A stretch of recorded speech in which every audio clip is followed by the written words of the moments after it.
Good morning everybody and welcome to our Wednesday morning assembly. Now I have a story for you today that's about turning I can't into I can. And our story is about a crow.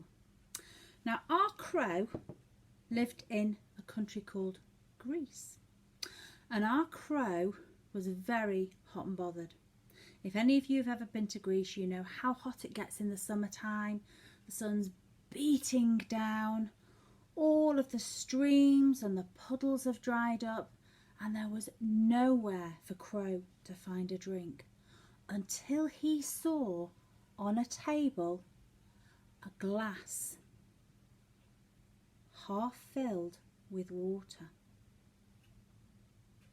Now Crow has a long beak, and he tried to get his beak into the water. The water was there, it was so tempting and so close. But Crow just could not reach the water. Dejectedly, he sat on the table next to the glass.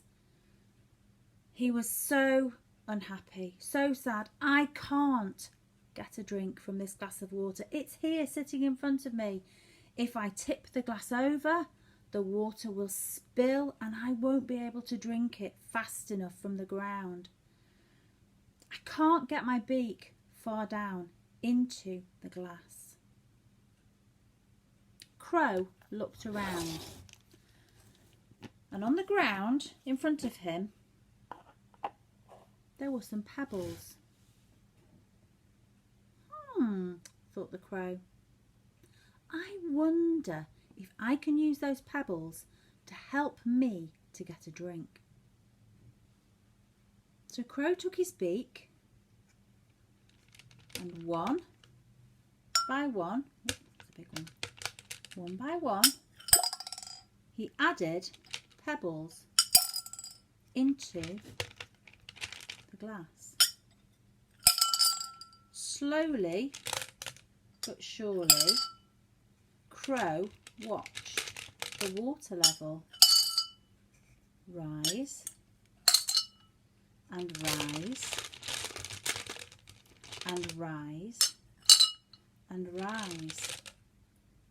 Because when the pebbles fell into the glass, they took up the space where the water once was, and so the water rose higher and higher and higher and higher.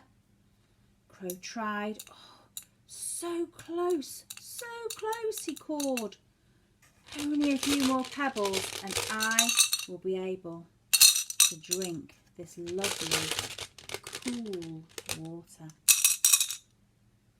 Finally, Crow had filled the glass with enough pebbles to get his beak in, and he drank and drank and drank.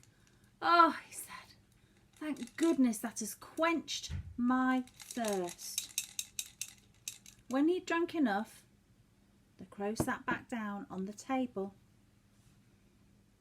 and he felt refreshed, and he reflected that something that he thought he couldn't do, something that he thought there was no way he could do, he'd actually sat and thought and looked around and found a way to solve his problem.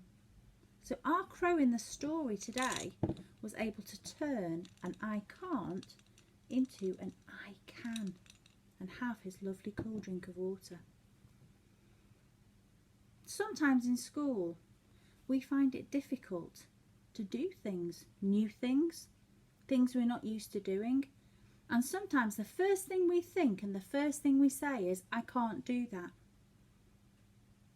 But so often, by just reflecting and waiting and thinking about the different ways we can persist, the different ways we can approach a challenge with thoughtfulness and imagination, that helps us to get over our problems, to get over our challenges and to deal with them and be successful.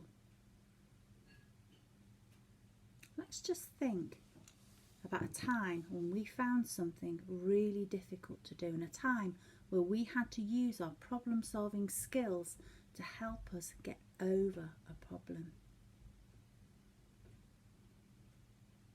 In the Bible, St. Paul wrote lots of words of encouragement. He wrote, "I can do everything through him who gives me strength." And he meant that with God behind him, with God in his life, he could approach and solve any problem that came to him in his life. Let's put our hands together now, ready to say our prayer. Dear God, sometimes we need to think, "I can," instead of saying, "I can't." Sometimes we have to look at old problems in new ways. Sometimes we must keep trying when we really feel like giving in. Thank you for always understanding and having faith in us. Help us to have more faith in ourselves, in others, and also in you. Through Jesus Christ. Amen. I hope you enjoyed my story about the crow who solved his problem. Have a lovely day of learning. I'll see you later. Bye bye everybody.